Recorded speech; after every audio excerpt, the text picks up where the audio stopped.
ironisnya kita masih punya karyawan atau pegawai yang gajinya sangat tidak manusiawi. Siapa mereka? Yaitu tenaga-tenaga honorer. Oleh karena itu, menurut hemat saya, bukan persoalan kita ini tidak punya uang menurut saya, tetapi perencanaannya yang menurut hemat saya kurang bagus. Jadi penetapan skala prioritas tidak kepada pembenahan SDM. Ya, Bismillahirrahmanirrahim. Assalamualaikum warahmatullahi wabarakatuh. Pak Menteri dan jajaran yang saya hormati, pimpinan dan anggota Dewan. Saya hanya menyampaikan tentang guru P3K ya, yang kemarin datang di dapil saya berbondong-bondong begitu. Mereka di tes yang pertama alhamdulillah sudah diangkat, tapi diangkat 6 bulan setelah dinyatakan lulus, dan kemudian terkejut melihat SK-nya hanya 1 tahun. Jadi akhirnya yang 6 bulan itu mereka tidak dapat gajinya, gaji nanti yang 6 bulannya akan datang itu pun ya hanya 1 tahun, dan tahun depan tidak jelas. Jadi memang nasib guru kita ini, Pak Menteri, saya kira masih jauh dari kemegahan infrastruktur yang sedang dibangun sekarang ini. Ya, sudahlah yang pensiun, yang meninggal, ASN guru tidak otomatis digantikan dengan guru, padahal jumlah murid di Indonesia bertambah. Lalu kemudian diganti dengan P3K dari 1.500.000 yang dites, dari 500.000 mungkin baru setengahnya yang dinyatakan lulus. Yang dinyatakan lulus diangkat 6 bulan kemudian, yang digaji kemudian tinggal 6 bulan karena cuma 1 tahun masa kerjanya. Jadi saya kira ini sesuatu yang anti klimaks dari berita tentang pengangkatan guru P3K ini. Mohon saya usulkan ada semacam unit pengaduan ya, untuk pelayanan terhadap proses-proses yang di lapangan ini menimbulkan kesimpang siuran di antara guru-guru. Ada pelayanan publik online lah untuk konsultasi, apalagi kalau sudah teregistrasi nomornya, dia bisa satu persatu dijawab gitu. Saya kira 24 jam itu juga baik lah, setidak-tidaknya guru-guru kita ini mendapatkan kejelasan tentang proses dan nasibnya. Anggarannya kalau memang bisa diselipkan pada anggaran yang sedang kita susun sekarang ini untuk pelayanan online 24 jam kepada guru-guru kita yang sedang berproses untuk mendapatkan status yang lebih jelas. Terima kasih Pak Menteri. Assalamualaikum warahmatullahi wabarakatuh. Waalaikumsalam, terima kasih Pak Mustafa. Selanjutnya kami berikan kesempatan kepada teman-teman dari... Yang saya hormati Ibu Agustina Wilujeng, pimpinan rapat kerja dengan Mas Menteri Pendidikan dan Kebudayaan Ristek,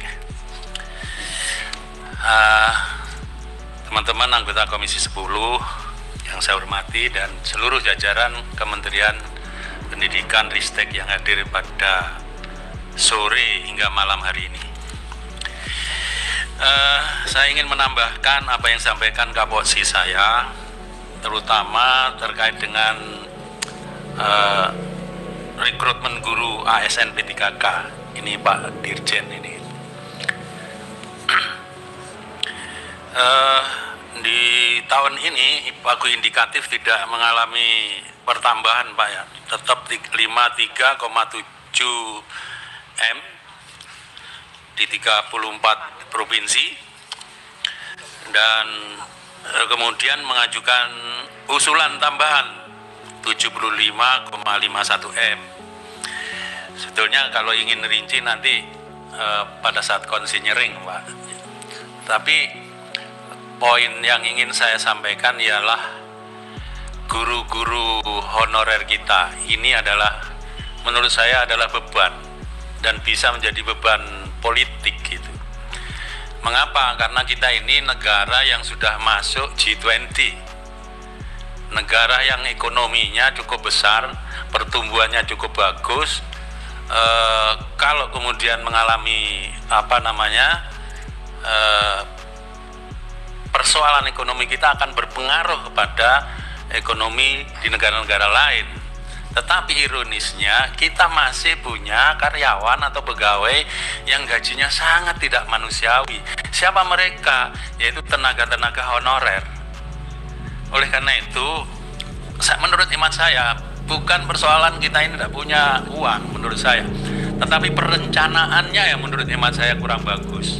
Jadi penetapan skala prioritas tidak kepada pembenahan SDM. Kita bisa membangun infrastruktur, kita bisa menyediakan berbagai kebutuhan-kebutuhan yang berkaitan dengan infrastruktur, biayanya cukup besar, tapi beberapa di antaranya belum prioritas. Ini menurut saya prioritas, dan kesempatan ini kita sebetulnya bisa memprioritaskan untuk memperhatikan guru honorer.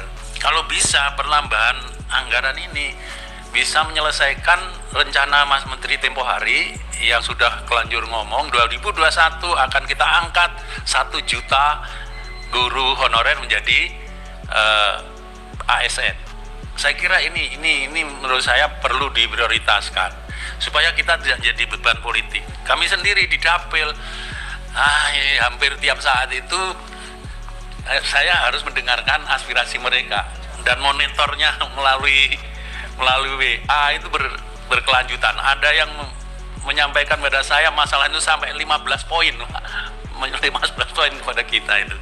Jadi poinnya menurut zaman saya ini perlu kita selesaikan, kita alokasikan anggaran. Kemudian yang kedua, Mas Menteri, kalau bisa rekrutmennya itu jangan hanya mendasarkan kepada multiple choice atau score test.